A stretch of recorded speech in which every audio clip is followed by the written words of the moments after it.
ფილტვის კიბოს სკრინინგი ტარდება დაბალდოზირებული კომპიუტერული ტომოგრაფიის, ეს არის სწრაფი, უმტკივნეული და არაინვაზიური გამოკვლევის მეთოდი, რომელიც საშუალებას გვაძლევს შევაფასოთ ფილტვის ქსოვილი.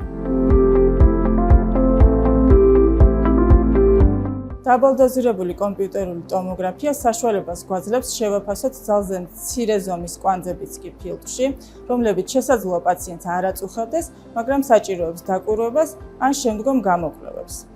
სწორედ ამიტომ არის ეს გამოკვლევა ეფექტური დაავადების ადრეულ სტადიაზე აღმოსაჩენად.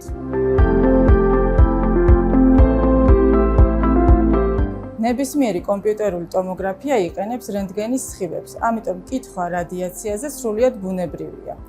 ფილტვის სკრინინგის დროს ჩვენ ვიყენებთ სპეციალურად დაბალდოზირებულ კომპიუტერულ ტომოგრაფიას, რა დროსაც პაციენტი იღებს ბევრად ნაკლებ დასხივებას, დაახლოებით 90% ნაკლებ დასხივებას, ვიდრე სტანდარტული გულმკერდის ტომოგრაფიის დროს.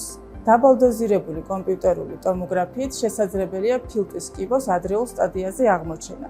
დაავადების დროული დიაგნოსტიკით კი სიცოცხლის გადარჩენაა შესაძლებელი.